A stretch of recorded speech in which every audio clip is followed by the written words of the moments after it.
Assalamualaikum warahmatullahi wabarakatuh, Mas Bro semuanya. Alhamdulillah hari ini kita masih bisa berjumpa kembali di channel Agung Jayanto, Mas Bro. Mas Bro semuanya, selama ini kita menanyakan siapa orang di balik Roy Suryo ini, Mas Bro. Kenapa permasalahan atau isu ijazah palsu Bapak Jokowi sangat kuat, dan kemarin sampai penangkapan Roy Suryo tidak bisa ditahan dan Roy Suryo ditangguhkan penahanannya, Mas Bro semuanya. Makanya Mas Bro, hari ini saya membawakan beberapa cuplikan video tentang siapa sebenarnya orang-orang kuat yang selama ini backing si Roy Suryo, Mas Bro. Ayo Mas Bro, kita lihat. Seorang kuat yang diduga melakukan intervensi dalam kasus dugaan fitnah dan pencemaran nama baik terkait tudingan ijazah palsu. Siapa sebenarnya sosok misterius tersebut?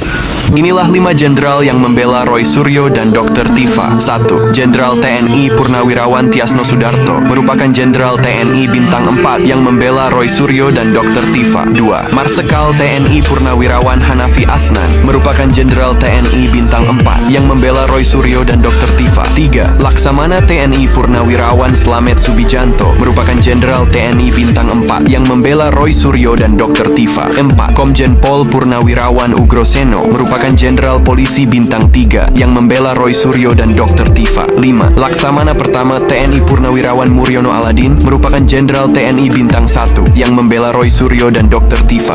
Itu tadi Mas Bro semuanya, orang-orang kuat atau orang-orang besar yang selama ini kita semua pertanyakan, Mas Bro.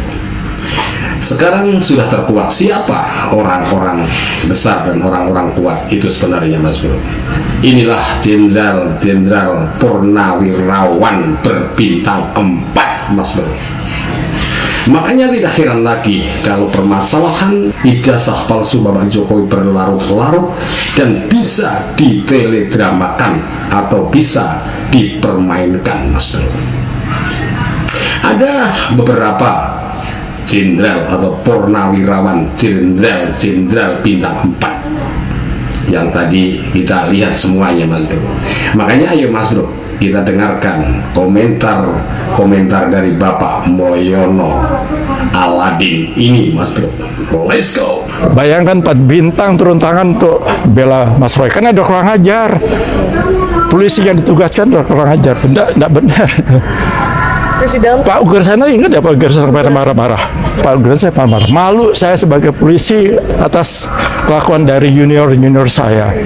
Karena jelas-jelas melanggar SOP tata cara penangkapan. Itu tadi Mas Bro semuanya, komentar dari Bapak Mulyono Aladin. Berkomentar katanya Bapak Ugroseno malu terhadap juniornya, Mas Bro semua. Karena junior kenapa bisa salah? Karena ajaran dari seniornya, Mas Bro.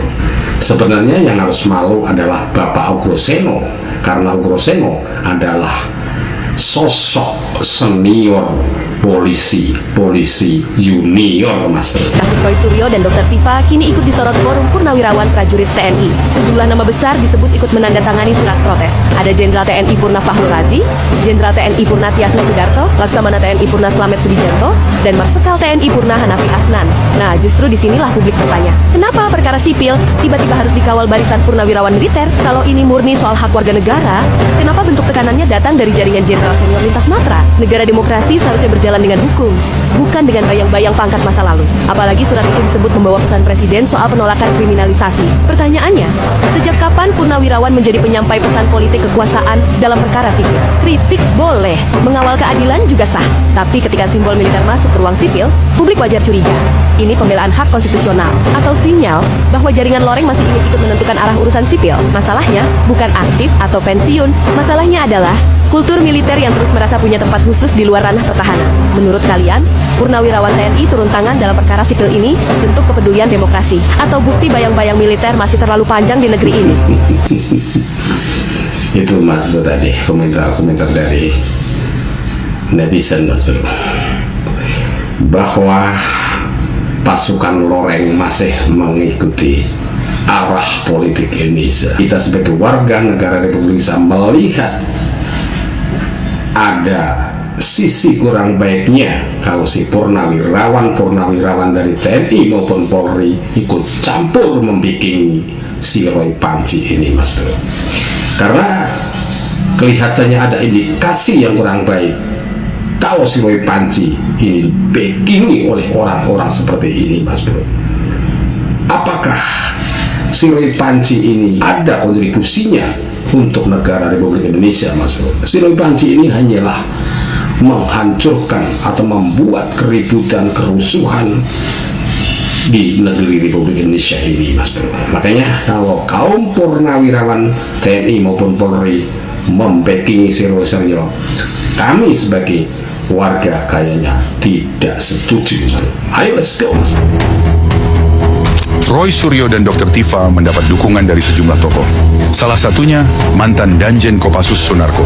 Namun ada yang menarik, saat Sunarko berbicara soal keadilan dan proses hukum, publik justru kembali mengingat sederet kontroversi yang pernah menyeret namanya pada tahun 2019.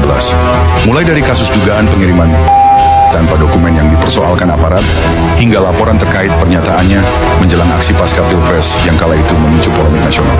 Kala itu namanya ramai menghiasi pemberitaan. Pemeriksaan dilakukan, perdebatan muncul, dan opini publik terbelah.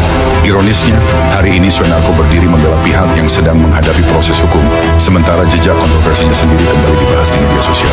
Tentu setiap orang berhak menyampaikan pendapat dan memperoleh perlindungan hukum, tapi publik juga berhak bertanya. Ketika mengkritik proses hukum orang lain, sudahkah semua pelajaran dari kontroversi masa lalu benar-benar selesai? Karena dalam politik, arsip mungkin bisa disimpan, tapi publik jarang lupa. Itu, Mas Bro, semuanya tadi. Kita mungkin semuanya rakyat Indonesia tidak akan lupa terhadap Bapak Sunarko, Mas Bro, semuanya. Kita mungkin tidak akan lupa jejak atau rekam jejaknya Bapak Sunarko selama ini, Mas Bro.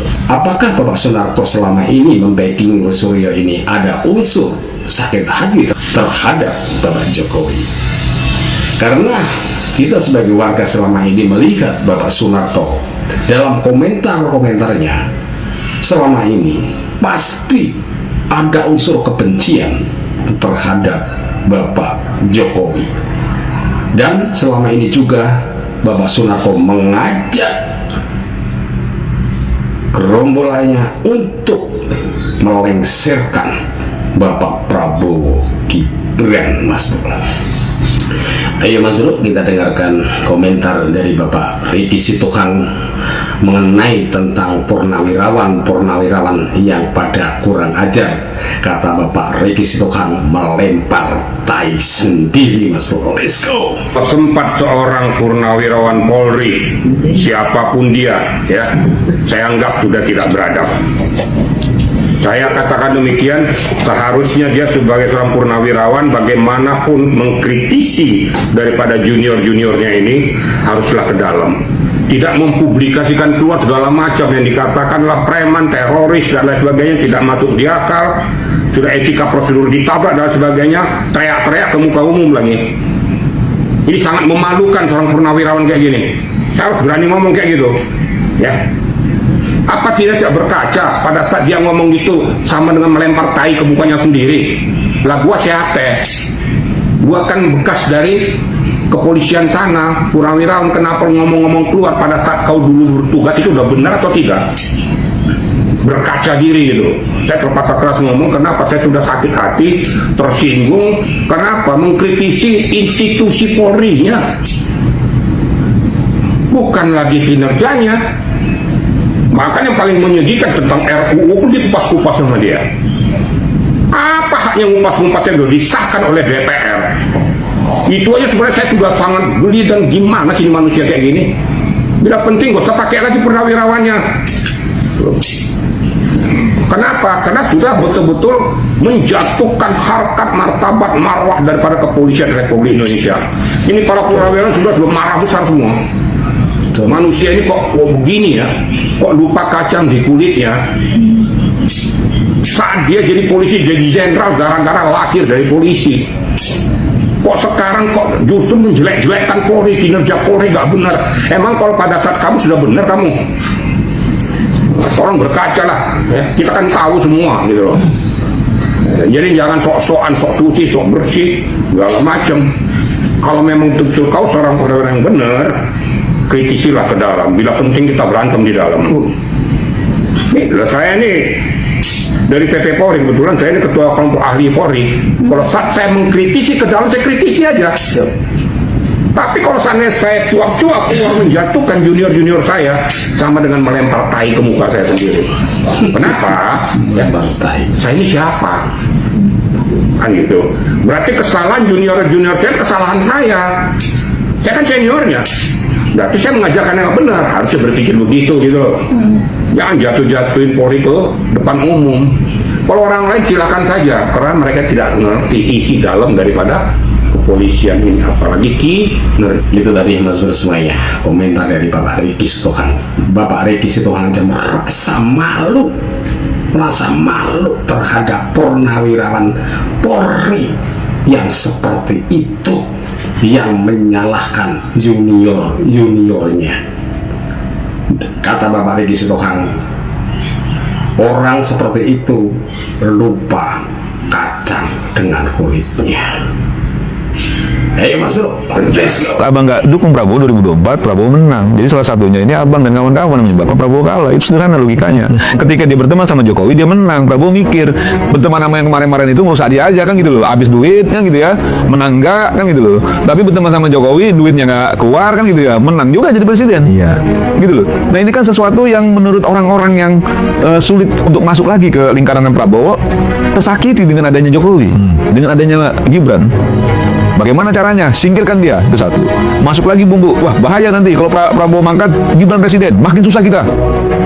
Makin bukan tertutup lagi pintunya, makin jauh dari pusat. Ya makin dari pusat kekuasaan kan gitu loh. Makin panik juga dia kan gitu loh. Mulai hitung-hitungan kan, mulai panik juga. Main lah, isu ijazah, isu ini, tentang panting, blam. Tapi gue meyakini namanya suatu kebenaran itu nggak akan bisa dilawan dengan sesuatu yang model-model kayak gini. Karena gue meyakini betul hubungan Pak Prabowo sama Pak Jokowi sangat tulus. Mas Wapres sama Pak Presidennya sangat tulus gitu ya. Sangat punya komitmen tinggi. Prabowo juga buktikan punya komitmen tinggi terhadap ini gitu ya. Karena dia ngerasa bahwa ya apa lagi gitu loh. Bahwa secara faktanya dia maju dari tahun 2009 buat jadi wakilnya Bu Mega, gagal. Duit habis banyak juga.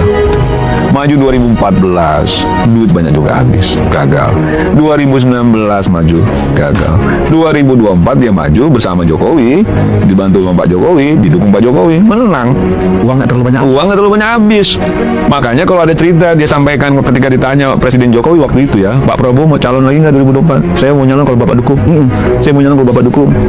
Karena Pak Prabowo sudah orang cerdas ini, Pak Prabowo ini. Dia sudah mulai berhitung. Oh, tanpa Pak Jokowi kayaknya dukungan publik ke gua nggak besar nih. Makanya gue butuh dukungan Pak Jokowi kan gitu loh. Nah ketika Pak Jokowi dukung dan dibuktikan 58, sekian menang persen, semakin terbukti kan apa yang menjadi analisanya Pak Prabowo bahwa memang bersatunya dia itu bisa meraih kemenangan lah gitu dalam kontestasi Pilpres kemarin. Nah ini kan persoalan-persoalan yang akhirnya di lingkaran yang dulu pernah dekat sama Pak Prabowo kan tersakiti, merasa tersingkirkan gitu loh. Banyak yang orang 2019 misalnya jadi korban dan lain sebagainya, terus sekarang merasa terbuang. Yang disalahin Pak Jokowi. Karena Pak Jokowi lah mereka nggak bisa masuk. Tapi mereka tidak menyadari bahwa Pak Prabowo itu meyakini betul karena Pak Jokowi lah dia bisa meraih kemenangan. Dan ketika melihat aksi unjuk rasa yang kayaknya bakal rame, ya, dibangunlah sebuah skenario ditunggangi. Tetapi ternyata gagal. Gagal lagi. Kan gitu loh. Kan ini sudah begini loh. Ini apa yang dikorbankan besar nih. Karena menurut gua ini sudah pada titik mereka sudah habis juga strategi yang bisa memojokkan geng Solo ya, memojokkan Pak Jokowi dan lain sebagainya. Habis nih.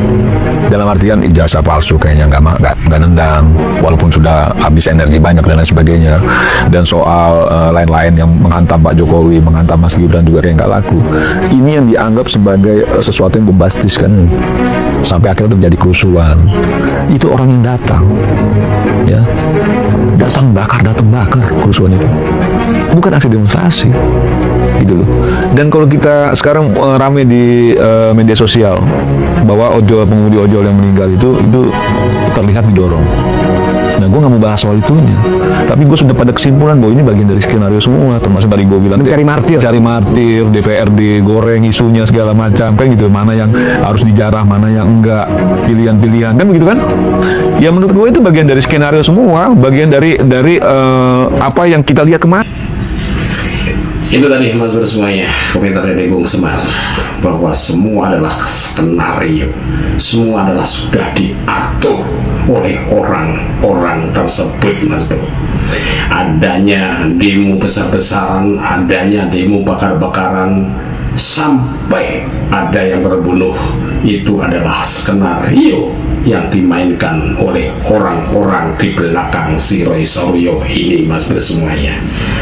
Makanya Mas Bro, sekarang kita sudah tahu semuanya siapa sebenarnya orang kuat dan orang besar yang selama ini membackingi atau memperkuat si Roy Panci CS ini, Mas Bro. Mas Bro semuanya, terima kasih sudah melihat channel Agung Jayanto. Mudah-mudahan channel ini menjadi wawasan dan pengetahuan buat kita semuanya, Mas Bro. Jangan lupa, ayo jaga toleransi kita, Mas Bro. Jaga persatuan dan kesatuan kita. Jangan lupa jaga NKRI kita, Mas Bro. Karena NKRI adalah harga mati.